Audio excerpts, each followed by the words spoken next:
بسم الله الرحمن الرحيم. كده مع بعضينا أنا the first question. Today we have a nucleic acid general vision.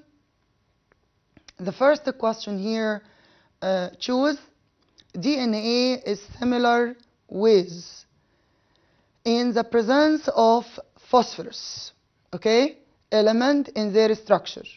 يبقى ال DNA كنيوكليك acid similar بالنسبة مع مين تاني زيه بالنسبة للفوسفورس؟ هل الفوسفوليبيد ولا الجلايكوجين ولا الكاثين ولا ال A وال C؟ مين بقى اللي هيبقى more accurate؟ يبقى ال DNA ده عايزين نفتكره كده مع بعضينا. ال DNA بيتكون من ايه؟ ده نيوكليك اسيد. تعالوا نفتكرها. biological macromolecules consists of carbon, hydrogen, oxygen, nitrogen and phosphorus. اوكي؟ في الخمسة element. طب يا ترى لو جينا اتكلمنا على الفوسفوليبيدز، اوكي الفوسفوليبيد كومبلكس ليبيد فيها كربون وفيها هيدروجين وفيها كربون وفيها هيدروجين وفيها اكسجين وفيها نيتروجين وفيها فوسفورس ككومبلكس ليبيد. طب لو اتكلمنا على الجلايكوجين، لا ده تبع الكربوهيدرات، في كربون وهيدروجين واكسجين بس. طب الكاثين ده عبارة عن conjugated protein. طب البروتين containing ايه؟ كربون وهيدروجين واكسجين ونيتروجين. طب بالنسبة للكاثين contain phosphorus element، يبقى في كربون وهيدروجين واكسجين ونيتروجين وفوسفورس. يبقى هنا the suitable answer will be A and C. يبقى الكاثين والفوسفوليبيد الاثنين يعتبروا correct answer بالنسبة لمين؟ للسيميلاريتيز ما بين ال DNA بالنسبة للفوسفورس. Second question.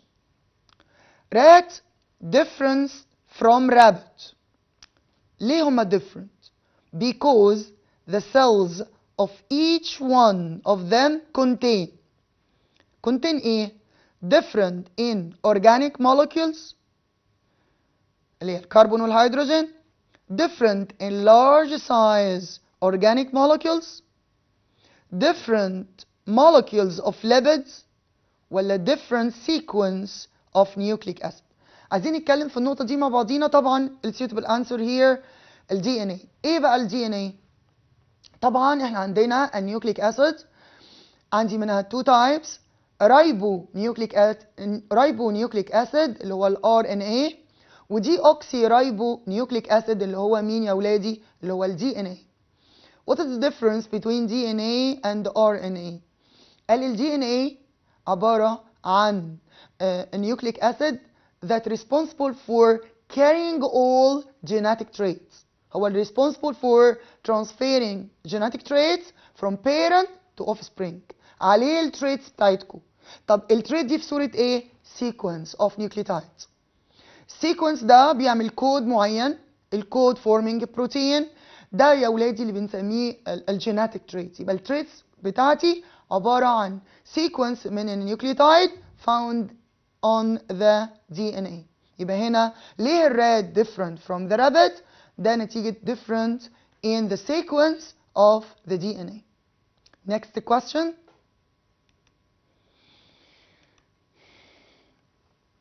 Which of the following substance contains nitrogen element and enters in structure of RNA؟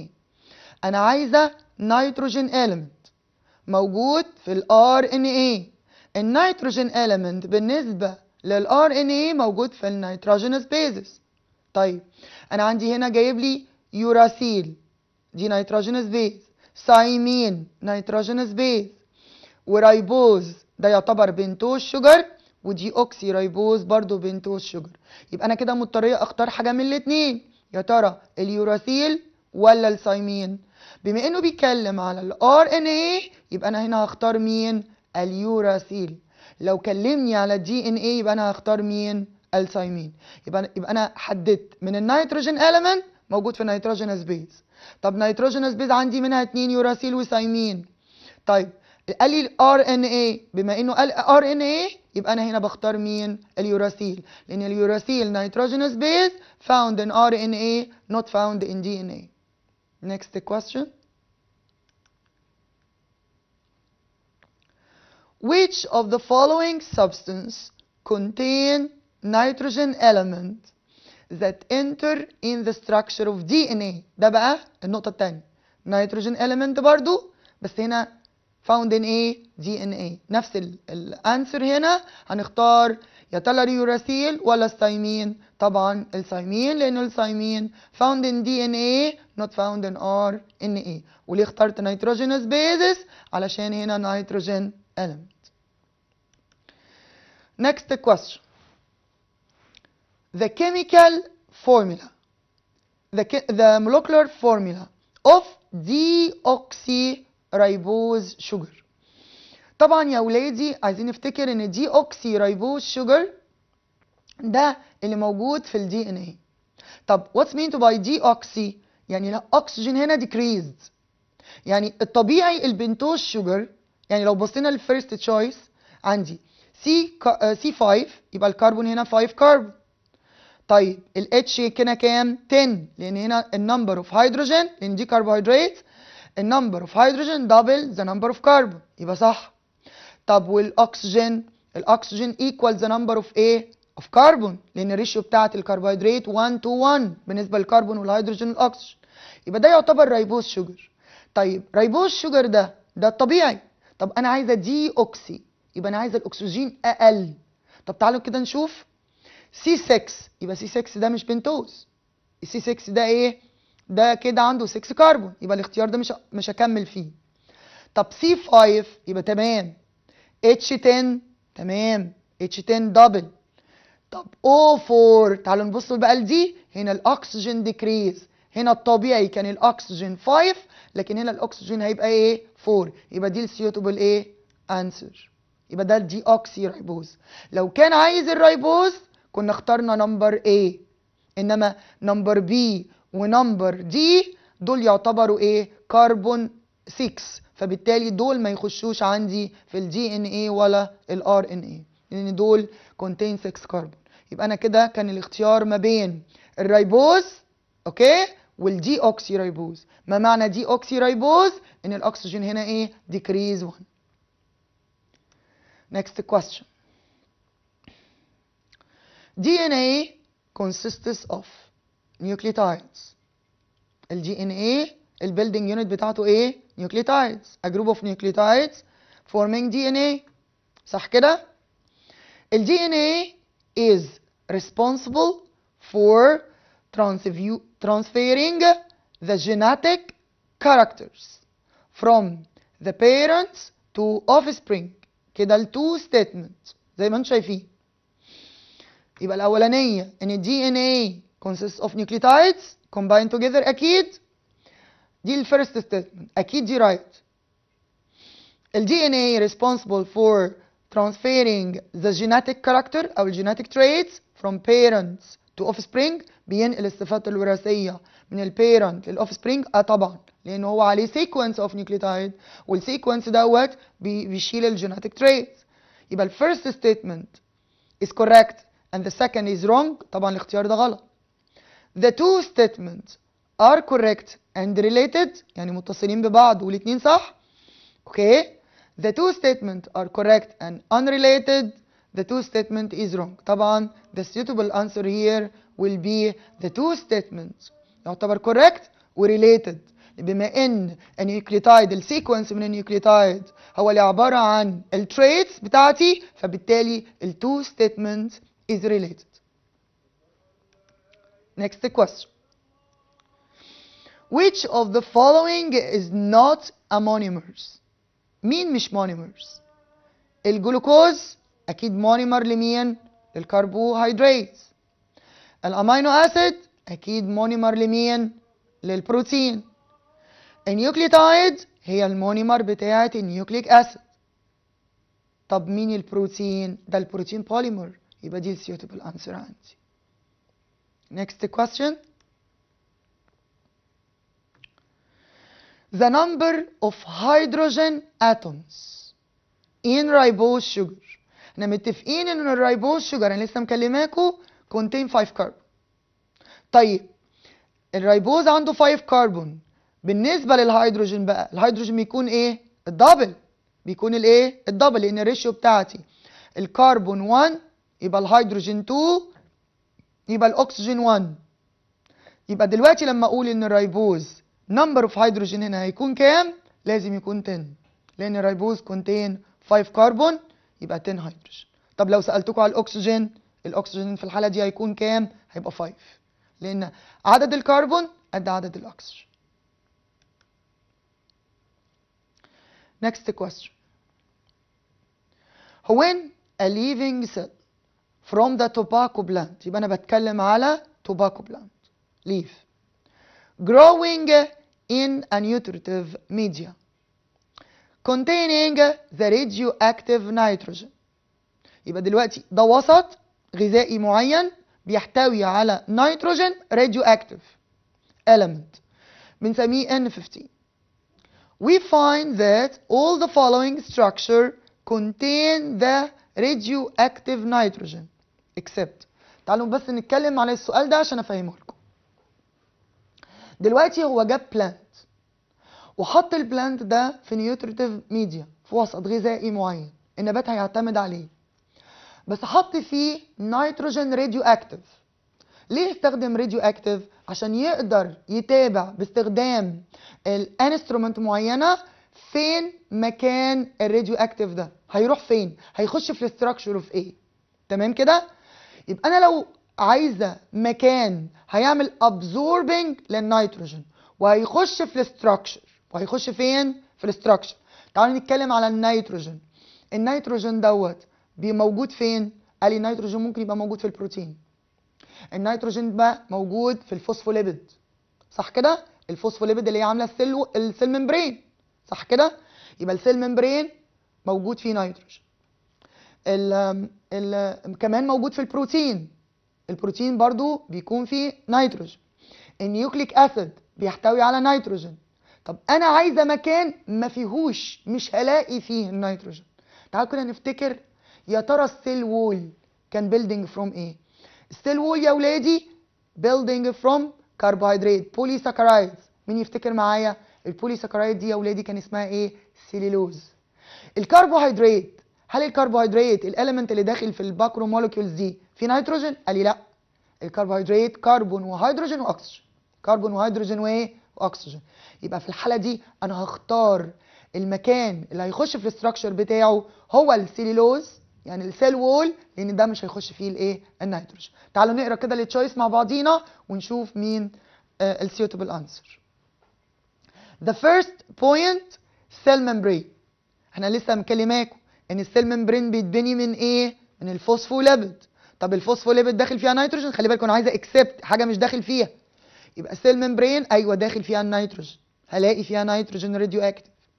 السيل وول اهي، السيل وول ميد اوف ايه؟ سيلولوز، والسيلولوز كربوهيدرات فيها الكربون والهيدروجين والاكسجين، ما فيهاش نيتروجين. اكيد هي دي الاجابه الصحيحه. الالبيومين، الالبيومين ده موجود في السيتوبلازم بتاع السيل، ده بروتين، والبروتين داخل فيه نيتروجين. والدي ان ايه ده نيوكليك اسيد، داخل فيه برضو الايه؟ النيتروجين. يبقى مين السيوتبل انسر هنا؟ السيوتبل انسر سيل وول. وقلنا ليه يا ولادي؟ علشان ان هي ميد اوف سيلولوز، والسيلولوز ده عباره عن complex sugar don't containing nitrogen element. Next question. The appearance of genetic traits occurs according to the arrangement. احنا دلوقتي ظهور الصفات الوراثيه ازاي بقى؟ تعالوا نشوف كده السيكونس بتاعي. نمبر 1 الدي ان ايه formed a protein والبروتين forming ار ان ايه. طبعا الجمله دي مش مظبوطه، تمام كده؟ البروتين ما بيعملش ار ان ايه. طب تعالوا نشوف الثاني. البروتين forming ار ان ايه والار ان ايه change to دي ان ايه. طبعا ده مستحيل يحصل، لان الار ان ايه formed from دي ان ايه، فده wrong arrangement. طب تعالوا نشوف الثاني. دي ان ايه اوكي forming ار ان ايه، تمام، والار ان ايه forming protein of course. the last one RNA forming protein والبروتين forming DNA، طبعا wrong. The suitable answer here ان DNA يا ولادي forming translocated RNA. والRNA دوت الجيناتيك تريت بتاعتنا بتكون في صورة ايه؟ سيكونس. السيكونس ده بيعمل لي تايب اوف بروتين. يبقى الصفة الوراثية عندي عبارة عن ايه؟ عبارة عن بروتين متشال على الRNA بتاعي اللي formed from DNA. Next question. DNA is similar to thyroxine. thyroxine نفتكره كده ده عبارة عن conjugated protein، عبارة عن الامينو اسيد conjugated with a iodine. هل يا ترى ال DNA similar to thyroxine in the presence of phosphorus؟ احنا اتفقنا ان الثايروكسين ده عبارة عن ايه؟ عبارة عن بروتين، يعني في كربون وهيدروجين واكسجين ونيتروجين. الاليمنت اللي هنا كونكتد هو الايودين، بس هنا الايودين مش موجود في الدي ان ايه. طب مين هنا الكومن؟ ان ده بروتين، والبروتين ده building from ايه؟ كربون وهيدروجين واكسجين ونيتروجين. يبقى suitable answer here will be نيتروجين. هنا ممكن يحصل ميستيك ان احنا نفتكر الايودين موجود في الثايروكسين صح كاليمنت، لكن الايودين مش موجود في الدي ان ايه. يبقى الدي ان ايه كنيوكليك اسيد بيتبني من الكربون والهيدروجين والاكسجين والايه والنيتروجين. تمام كده؟ ما فيهوش ايودين. Next question. The sugar that enters in the structure of RNA. التايب of sugar اللي موجود في ال RNA molecules consists of 5 oxygen atom. خلي بالكم كاتب oxygen. How far this statement is correct and explain. دلوقتي انا قلت لكم ان ال RNA فيه sugar. الشوجر ده اسمه ايه؟ بنتوز شوجر. بنتوز شوجر يا ولادي يعني فيه ايه؟ فيه 5 كربون، فيه 5 اكسجين، فيه 10 هيدروجين. تمام؟ فهنا جايب لي في السؤال بيقول لي ده RNA عنده 5 اكسجين. احنا متفقين ان عدد الاكسجين قد عدد الكربون، يبقى ده بنتوز شوجر ولا لا؟ يبقى ده بنتوز شوجر. بس هنا الخدعه عمل ايه؟ حط لي النمبر اوف اوكسجين. انا لو مش فاهم ان النمبر اوف اوكسجين ايكوال ذا نمبر اوف كربون انا هقول ان دي رونج ستيتمنت، لكن دي رايت ستيتمنت. مين اللي بيبقى الدبل؟ الهيدروجين هنا بيكون ايه؟ بيكون 10. يبقى بما ان ده ار ان ايه يبقى الار ان ايه عنده 5 كربون 5 اوكسجين اند 10 ايه؟ هيدروجين. تعالوا بقى نكتب كده نشوف الانسر. يبقى دي correct statement not wrong. يبقى دي statement is correct. ليه بقى يا ولادي؟ ribose sugar enters the structure of A of RNA. تمام؟ C6H10 C5 H10O5. تمام كده؟ C5H10O5 يبقى النمبر اوف oxygen equals the number of carbon والهيدروجين بيكون دبل. تمام كده؟ عشان كده number of oxygen equal number of A of carbon. يبقى دي right statement. Next question. Choose the odd words and then mention what link the rest. تعالوا كده نشوف التشويس. جايب لي فوسفات جروب، جايب لي بنتوز شوجر، الكالاي جروب، جايب لي نيتروجينوس بيز. نيتروجينوس ايه؟ بيز. طبعا الغلطه هنا هتكون ايه يا ولادي؟ الالكيل. الالكيل جروب هنا دي موجوده يا ولادي فين؟ اللي هي الار دي موجوده في البروتين مش موجوده في النيوكليك اسيد. اللي قدامنا ده الستراكشر اوف نيوكليوتايد. النيوكليوتايد اللي هي بتبني الدي ان ايه والار ان ايه دي عباره عن بنتوز شوجر 5 كربون، عندي فوسفات جروب بي او 4، عندي نيتروجينوس بيز. تمام كده؟ نيتروجينوس بيزز. فبالتالي مين الغريبه؟ الار جروب. تمام كده؟ يبقى نقول دول كلهم يعتبروا structure of nucleotides, the building unit of DNA and RNA. Next question. What happens if several nucleotides are linked together. لو عندي a group of nucleotides linked together by covalent bond، يبقى اللي هيربط النيوكليوتايد مع بعضها covalent bond. طب ايه الكومباوند اللي فورمد؟ قال لي هنا هيبقى اسمه poly nucleotides is formed. poly nucleotide، تفتكروا كده معايا كلمة بولي دي باللاتين طبعا many. a group of nucleotide is formed. تمام كده؟ next question. mention an example for a polymer contain thyroxine. تعالوا كده نفتكر بوليمر مش مونيمر. تمام كده؟ البوليمر بالنسبة للنيوكليك اسيد مين؟ الدي ان اي والار ان اي، دول نيوكليك اسيد بوليمر. طيب contains thymine. thymine دي عايزين نفتكر دي مين الثايمين دي؟ دي نيتروجينوس بيز. نيتروجينوس بيز موجودة فين؟ قال لي دي نيتروجينوس بيز موجودة في الدي ان اي. يبقى ده يعتبر دي ان اي دي اوكسي رايبو نيوكليك اسيد. دي اوكسي رايبو نيوكليك اسيد. next question. mention the name of monosaccharides.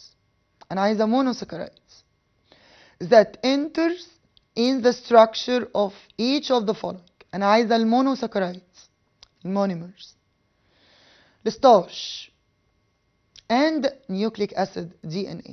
ركزوا كده معايا، الاتنين عندهم مونوساكرايدز، مشتركين في مونوساكرايدز. الأولاني الستارش المونوساكرايدز بتاعه اسمه ايه؟ انا لسه قايله لكم ده قبل كده، الجلوكوز. انا عندي عايزين نفتكر دي كده مع بعضينا، قلنا ان الجلوكوز a group of glucose forming starch, a group of glucose forming glycogen, a group of glucose forming cellulose. يبقى المونيمر بتاعه البوليساكرايدز كلها هتكون الجلوكوز. فهو انا هنا جايب لي الستارش. الستارش ده يعتبر ايه بقى؟ المونيمر او المونوساكرايدز بتاعه الجلوكوز. والجلوكوز ده يعتبر ايه؟ يعتبر من ضمن السمبل شوجر المونوساكرايدز. طب ايه علاقه ده بقى بالنيوكليك اسيد؟ النيوكليك اسيد احنا اتفقنا بيتبني من نيوكليوتايد. النيوكليوتايد بتتكون من ايه يا ولادي؟ بتتكون من بنتوز شوجر. اهو السكر اهو بنتوز شوجر. يعني ايه بنتوز شوجر؟ يعني سكر containing 5 كربون. تمام؟ يبقى البنتوز شوجر البيلدينج يونت بتاعته، هذا البنتوز شوجر اللي فيه ايه؟ 5 كربون. يا ترى ايه البيلدينج يونت بتاعته؟ تعالوا نشوفها كده مع بعضينا. دي اوكسي رايبوز شوجر. يبقى هنا الشوجر البنتوز اللي هنا موجود نوعه دي اوكسي. عايزين نفتكر مع بعضينا دي اوكسي يعني ايه؟ يعني الاكسجين اللي فيه بيكون اقل من الرايبوز شوجر. يعني الرايبوز شوجر C5H10O5، الدي اوكسي رايبوز هيكون C5H10O4. يبقى كده تاني المونوساكرايدز اللي موجود في الستارش هو الجلوكوز. المونوساكرايدز الموجود في النيوكليك اسيد هو الدي اوكسي رايبوز. يبقى لان ده بنتوز شوجر. next question. explain the difference of the type of the bond، نوع البوند between a nucleotides from the type of the bond between amino acid. ركزوا كده معايا، انا عايزه nucleotides مع بعضها connected by bond. What is the name of this bond? And the amino acid connected together by another bond. What is the name of this bond? تعالوا كده نشوف مع بعضينا. بالنسبة للنيوكليوتايد connected by covalent bonds. تمام كده؟ يبقى nucleic acid contain nucleotide ونيوكليوتايد contain أو connected by covalent bond. What about amino acid? Amino acid contain peptide bonds. دي اللي connected amino acid A together. Last question. Mention a difference between RNA and glycogen. شوفوا ربط هنا ايه يا اولادي؟ glycogen ده بوليساكرايدز موجود فين؟ في الانيمال. والار ان ايه ده نيوكليك اسيد. انا دلوقتي عايزه الديفرنس بين الاثنين. تمام؟ in the human body. تعالوا كده نمسك الار ان ايه. الار ان ايه زي ما اتكلمنا بيتكون من بنتوز شوجر.